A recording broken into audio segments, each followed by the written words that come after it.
Okay, first and foremost, I would like to give all praise, honor, and glory to Yahweh, Ba'asham Yahushai, Ba'asham Rakakwadash, and double honors to the apostles and elders of Great Millstone.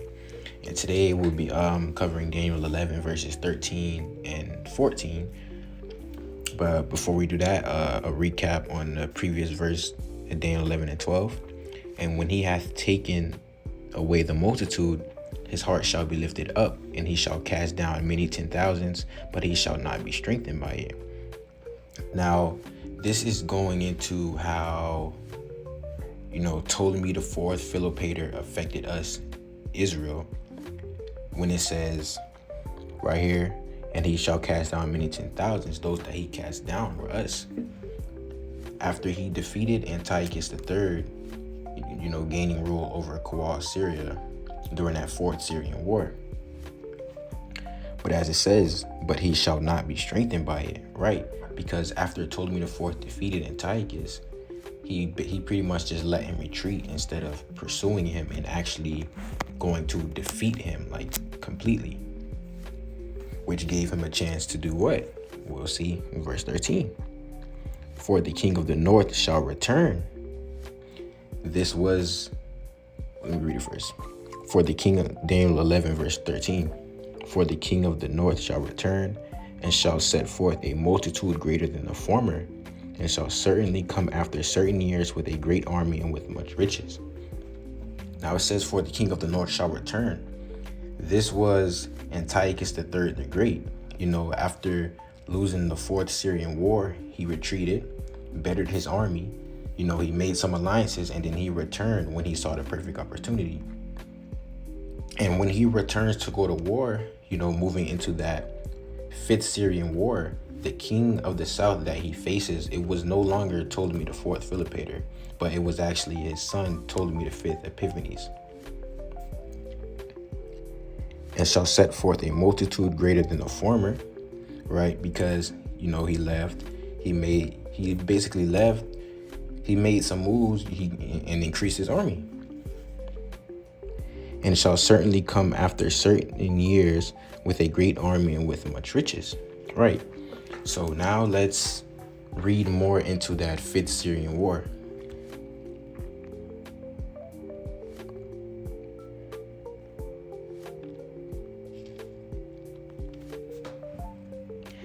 The death, Fifth Syrian War, 202 to 195 BC. Okay. The death of Ptolemy the Fourth in 204 BC was followed by a bloody conflict over the regency as heir. Ptolemy V was just a child. The conflict began with the murder of the dead king's wife and sister Arsinoe by the minister Agathocles and Sosibius. The fate of Sosibius is unclear, but Agathocles seems to have held the regency for some time until he was lynched by the volatile Alexandrian mob. The regency was passed from one advisor to another, and the kingdom was in a state of near anarchy. So, as we just read, there was a lot of chaos going on, right? And before this chaos and the Fifth Syrian War, going back to the end of that Fourth Syrian War, there was rebellions, and the people who were rebelling was those native Egyptians over there in Egypt, because in Ptolemy's army, right, there were native Egyptians who took part in that Fourth Syrian War, and after winning the war, they basically developed a sense of national pride, which it had them thinking they pretty much realized that who was ruling over them. They thought hold up, these not even our people, and we just, so that mindset right there pretty much led them to revolt. As we read here, and this was the end of that Fourth Syrian War, so it was after they won. Meanwhile, Ptolemy's minister Sosibius began recruiting and training an army. He recruited not only from the local Greek population, as Hellenistic armies generally were, but also from the native Egyptians, enrolling at least 30,000 native Phalangites, right? And So what happened after they won?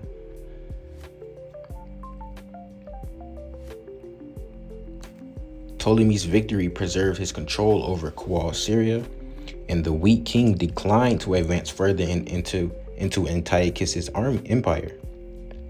Even to retake Seleucia Pieria, the Ptolemaic kingdom would continue to weaken over the following years.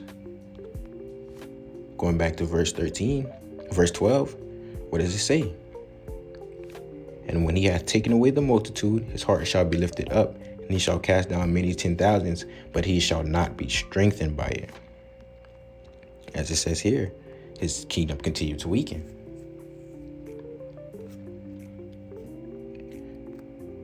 Following year, okay, right here.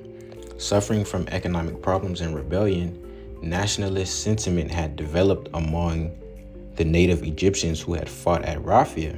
Confident and well-trained, they broke from Ptolemy in what is known as the Egyptian Revolt, establishing their own kingdom in Upper Egypt, which the Ptolemies finally reconquered around 185 BC. So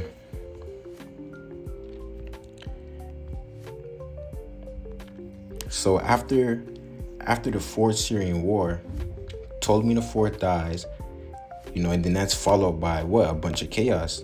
His wife and sister was killed by the ministers.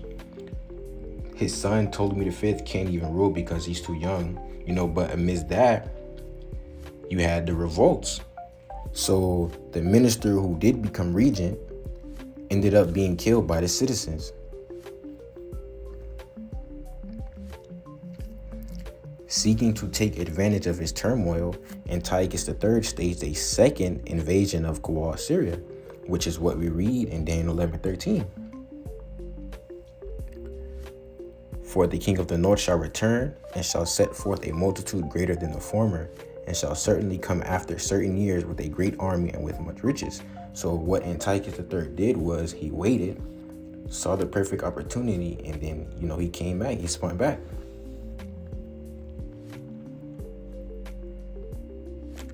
He convinced Philip V of Macedon to join the war and conquer the Ptolemies' territories in Asia Minor, actions which led to the Second Macedonian War between Macedon and the Romans. So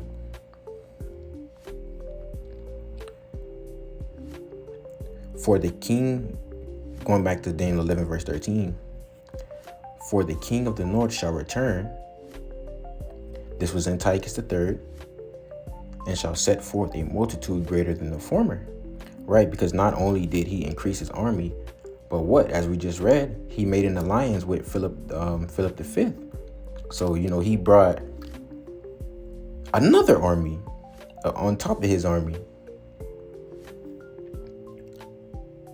and shall certainly come after certain years with a great army and with much riches. So now moving on to verse 14.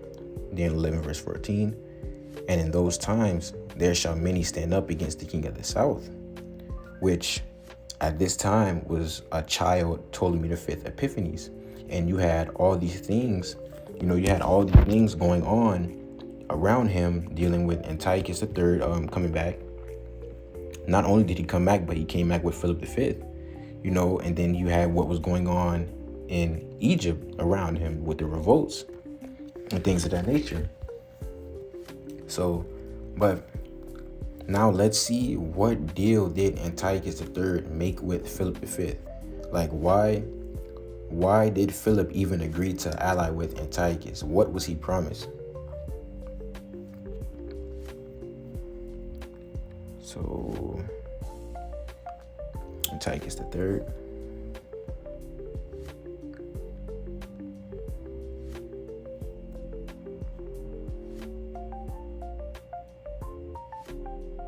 Here, Persian Kual Syria campaigns. From Seleucia on the Tigris, he led a short expedition down the Persian Gulf against the Gerheans of the Arabian coast, 205 BC/203 BC. Antiochus seemed to have restored the Seleucid Empire in the east, which earned him the title of the Great. Antiochus Megas in 205/204 BC, the infant Ptolemy V Epiphanes, Ptolemy V Epiphanes, succeeded to the Egyptian throne, and Antiochus is said, notably by Polybius, to have concluded a secret pact with Philip V of Macedon for the partition of the Ptolemaic possessions. Under the terms of this pact, Macedon was to receive the Ptolemaic possessions around the Aegean Sea and Cyrene, while Antiochus would annex Cyprus and Egypt.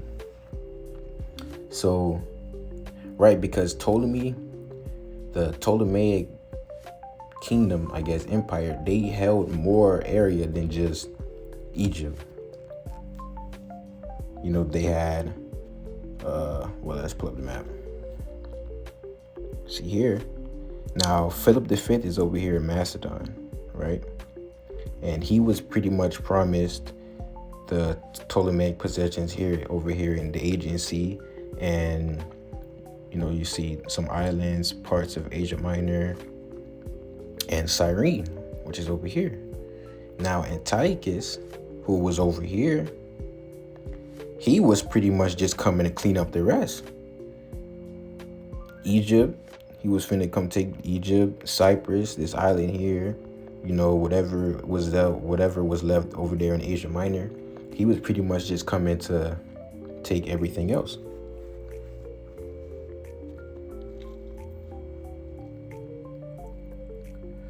Once more, Antiochus attacked. Right, so that was what Antiochus used to get Philip V to help him. Because Philip V, he's already right here, so I'm pretty sure he was probably thinking, heck yeah, why wouldn't I? And then they're going up against a child king. This was really the perfect opportunity.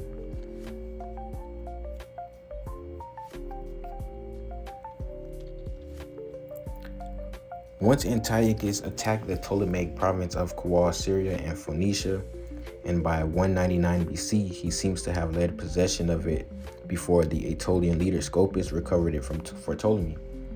But that recovery proved brief, for in 198 BC, Antiochus defeated Scopas at the Battle of Panium, near the sources of the Jordan, a battle which marks the end of the Ptolemaic rule. And, like we read back here, Philip's involvement with Antiochus ultimately led him to that Second Macedonian War with Rome, because at this time, Rome was actually expanding heavily.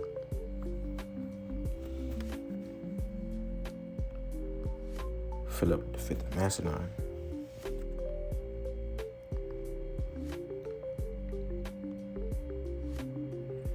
Mentioning the Aegean. Following an agreement with the Seleucid king Antiochus III to capture Egyptian-held territory from the boy king Ptolemy V, Philip invaded their territories in Asia Minor, besieging Samos and capturing Miletus. This expansion of Macedonian influence created alarm in a number of neighboring states, including Attalid, Pergamum, and Rhodes. Philip responded by ravaging Attalid territory and destroying the temples outside the walls of Pergamon. Their navies clashed with Philip's of Chios and laid near Miletus in 201 BC. Philip then invaded Caria, although the Rhodians and Attalids successfully blockaded his fleet at Bargilia. They nevertheless sent an appeal to the Romans for help. At around the same time, the Romans finally defeated Carthage, right, because they were expanding as well. Although very little in Philip's recent action in Thrace and Asia Minor could be said to concern the Roman Republic directly, the Senate passed a decree supporting Pergamum and Rhodes. So, after that, it's pretty much, it's up. And Rhodes, supporting Pergamum and Rhodes, and Marcus Valerius Laevinus was sent to investigate. right? So all the way back to the first sentence here, it shows us that this is what led Philip V to that Second Macedonian War. Him being involved with Antiochus and then gaining all that new land, it put him in the spotlight, which turned out to not be such a very good spot to be in.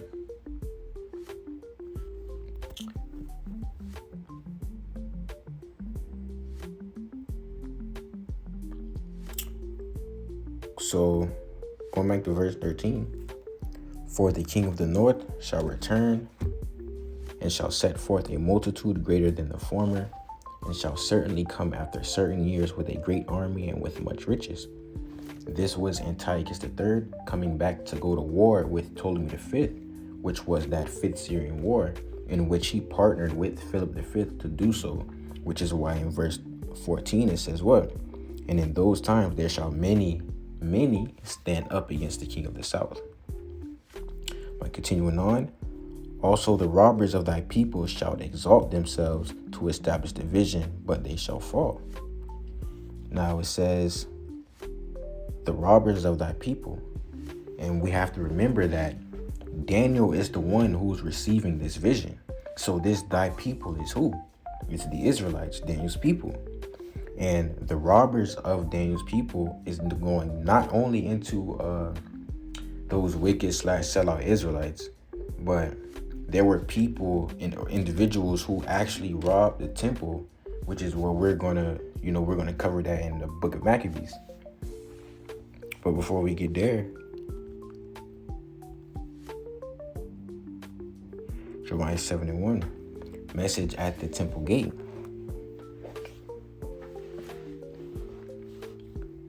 This is just so we can prove that the robbers of thy people is talking about. Jeremiah chapter 7 verse 1. The word that came to Jeremiah from the Lord, Yahweh Ba'ashem Yahweh Shai, saying, stand in the gate of the Lord's house and proclaim there this word, and say, hear the word of the Lord, all ye of Judah that enter in at these gates to worship the Lord. Thus saith the Lord of hosts, the power of Israel, amend your ways and your doings, and I will cause you to dwell in this place. Trust ye not in lying words, saying, the temple of the Lord, the temple of the Lord, the temple of the Lord are these.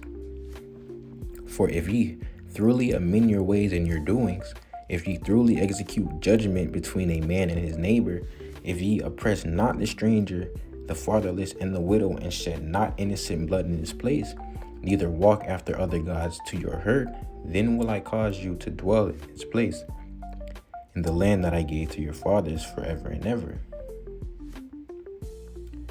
Behold, ye trust in lying words that cannot profit. Will ye steal, murder, and commit adultery, and swear falsely, and burn incense unto Baal, and walk after other gods whom ye know not? And come and stand before me in the house which is called by my name, and say, we are delivered to do all these abominations? Is this house which is called by my name become a den of robbers in your eyes? Behold, even I have seen it, saith the Lord Yahweh. So you can tell by the context where ye steal, murder, rob, commit adultery, support false gods, that he's talking about a wicked manner of people. And he's basically saying, like, are you going to do all these wicked things, then come here as if it's okay? Why? Is this place a den of robbers?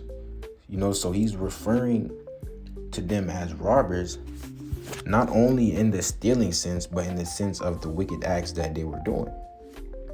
And these are the type of people that Daniel 11 verse 14 is talking about, where it says, let's go back,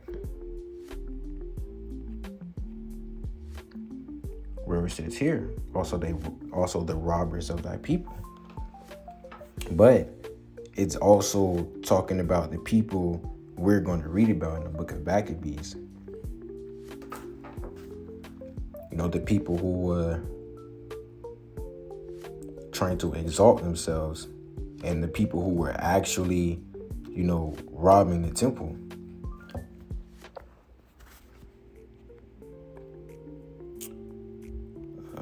First Maccabees chapter 1 verse 11. In those days went there out of Israel wicked men, who persuaded many, saying, Let us go and make a covenant with the heathen that are round about us, for since we departed from them, we have had much sorrow. Right? So in these times, you were going to have wicked Israelites who were going to sell out and live in the ways of the heathen. But there were also individuals like Simon, Menelaus, Jason, and some others, I believe, who committed wicked acts for exaltation. It says, also the robbers of thy people shall exalt themselves to establish division, but they shall fall. Because remember, all of this is happening to Israel. All of this that's happening to Israel, it was a part of a vision that was shown to Daniel. And we get that here in Daniel 10 verse 14. Now I am come to make thee understand what shall befall thy people in the latter days, for yet the vision is for many days. And a lot of the visions that Daniel had as to what would happen to Israel, its people, in the latter days, they're going into what we're reading about now. So there had to be robbers / wicked people who would sell out in order to establish that vision of what was going to happen to Israel. You know, it was necessary for the vision to come to pass, as well as other visions that Daniel had got. So now let's go to the book of Maccabees to read about those other individuals like Simon, Menelaus, and Jason.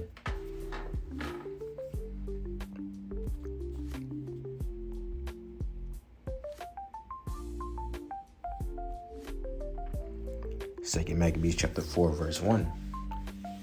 The Simon now, of whom we have spake afore, right? Because if we were to go jump back a chapter, we would see that it speaks, Simon is spoken about here, and let's see what he did. Second Maccabees chapter 3 verse 1. Now when the holy city was inhabited with all peace, and the laws were kept very well, because of the godliness of Onias the high priest, and his hatred of wickedness, it came to pass that even the kings themselves did honor the place, and magnify the temple with their best gifts. And so much that Seleucus of Asia of his own revenues bear all the costs belonging to the service of the sacrifices. But one Simon of the tribe of Benjamin, who was made governor of the temple, fell out with the high priest about disorder in the city. So, you know, Simon and Onias, they had a falling out.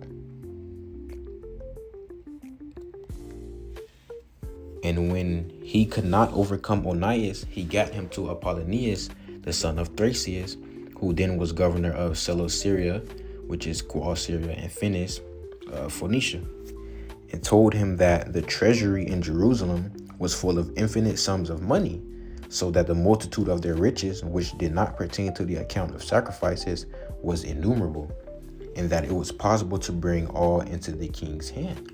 So, because Simon was bitter after his falling out with the high priest Onias, he pretty much just went and lied about how much money they had, you know, saying that it could all be the king's, which led to the king sending Heliodorus to come collect the money, you know, as you would see if you were to read on. But we're going to go back to chapter 4 because that's where the main point of what these wicked people like Simon, Jason, and Menelaus did. Second Maccabees chapter 4 verse 1. This Simon now, of whom we spake afore, having been a betrayer of the money and of his country, slandered Onias, as if he had terrified Heliodorus, and been the worker of these evils.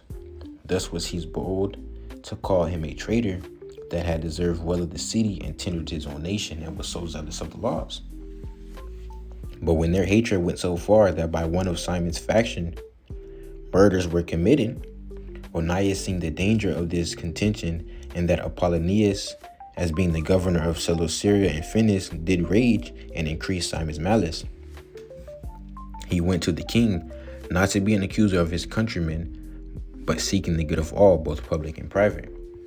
For he saw that it was impossible that the state should continue quiet and Simon leave his folly, unless the king did look thereunto. So the tension between Onias and Simon after their fallout had gotten so bad that murders pretty much started happening. So what Onias did, he was go to the king, because he didn't see a way, for Simon to stop unless the king got involved pretty much.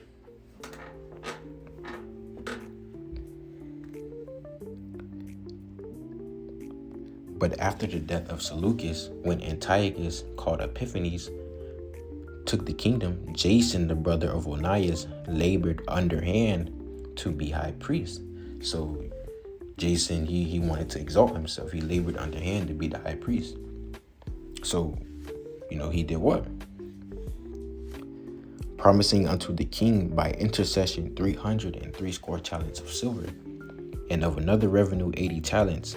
Beside this, he promised to assign 150 more, if he might have license to set him up a place for exercise, and for the training up of youth in the fashions of the heathen, and to write them of Jerusalem by the name of Antiochians. Which when the king had granted, and he had gotten into his hand the rule, he forthwith brought his own nation to Greekish fashion. So what Jason did was he pretty much, he sold out and bribed. It was a bribery. He gave him all of these talents of silver and even more. And then what did he do with what he had got?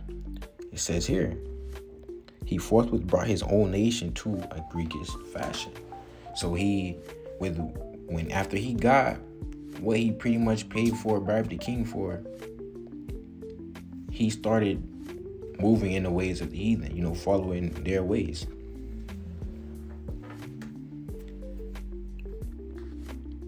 And the royal privileges granted. Okay, so now we're going to jump down to more of the main point, but these verses here are pretty much going into the wicked things that were going on, and how you pretty much had Jason, Menelaus, and Simon. They were just trying to exalt themselves by undermining and bribery and false accusations and wickedness.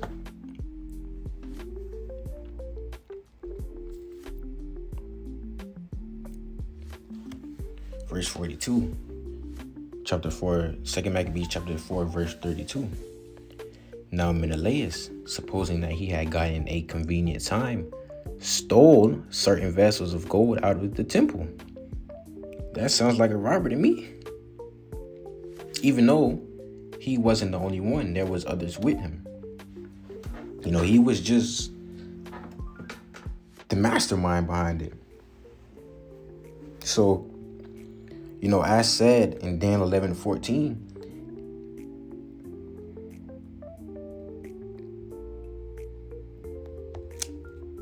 11:14. Right. So in those times, while the vision that Daniel received is taking place, there was going to be certain wicked Israelites who were going to exalt themselves to establish that vision. And in those times, there shall many stand up against the king of the south. Also, the robbers of thy people shall exalt themselves to establish the vision. But what? But they shall fall. So now let's read about that. Now Menelaus, supposing that he had gotten a convenient time, stole certain vessels of gold out of the temple, and gave some of them to Andronicus, and some he sold into Tyrus and the cities round about. Which when Onias knew of a surety, he reproved him and withdrew himself into a sanctuary at Daphne that lieth by Antiochia.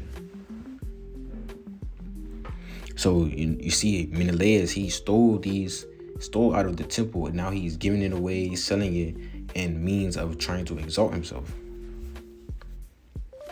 Which when Onias knew of a surety, he reproved him and withdrew himself into a sanctuary at Daphne that lieth by Antiochia. Wherefore Menelaus, taking Andronicus apart, prayed him to get Onias into his hands, who being persuaded thereunto, and coming to Onias in the seat, gave him his right hand with oaths. And though he were suspected by him, yet persuaded he him to come forth out of the sanctuary.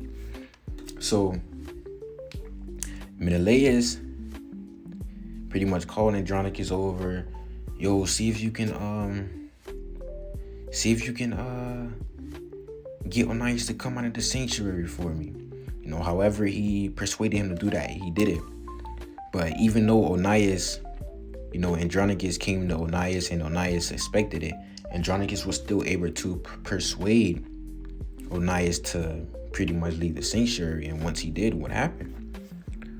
Whom forthwith he shut up without regard of justice. So, he killed him.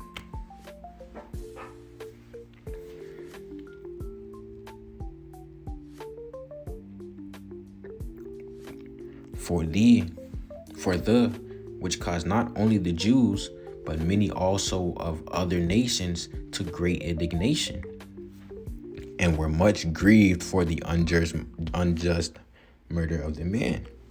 Now it says not only were the Jews grieving, but also the other nations. And why was that? Well, going back to the previous chapter in the first verse, it says, now when the holy city was inhabited with all peace, and the laws were kept very well because of the godliness of Onias. So the godliness of Onias, what? It brought peace to their land. But now they just killed Onias. So everyone is like, everyone is mourning this.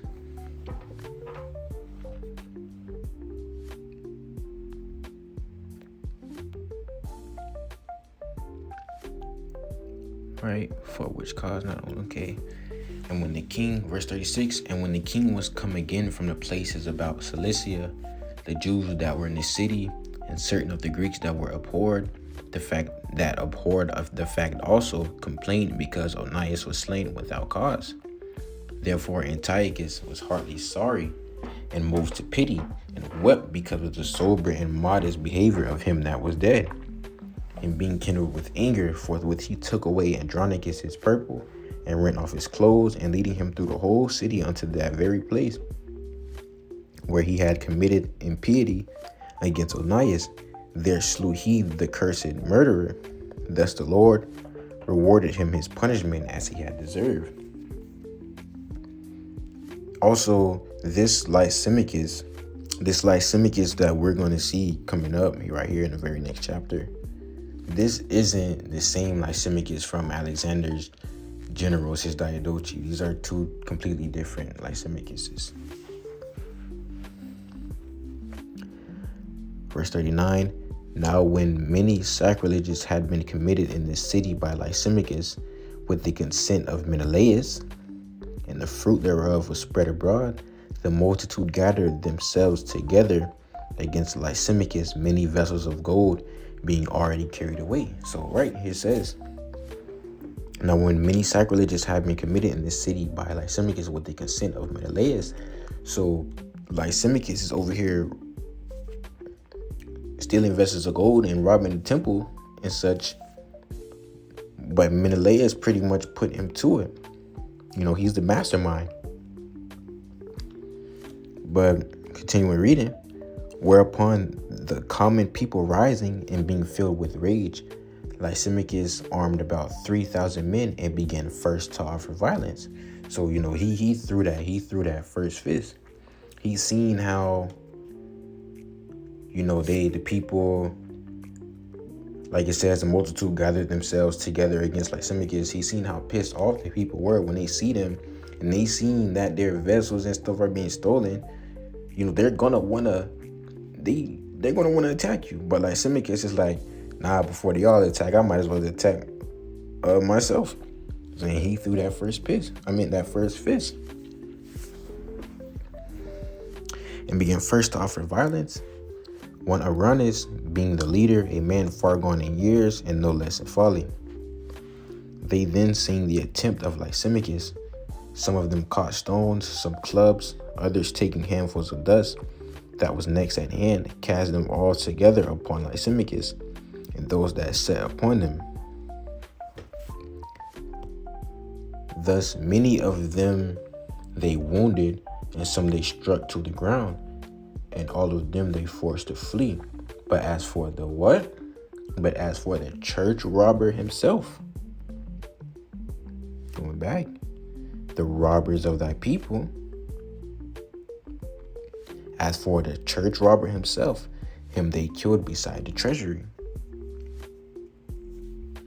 So they got Lysimachus up out of there. Of these matters, therefore, there was an accusation laid against Menelaus, right?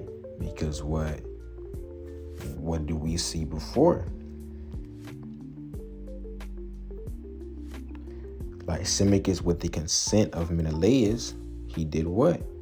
Many sacrileges had been committed in this city. So Menelaus, he was really the mastermind behind the scenes, you know?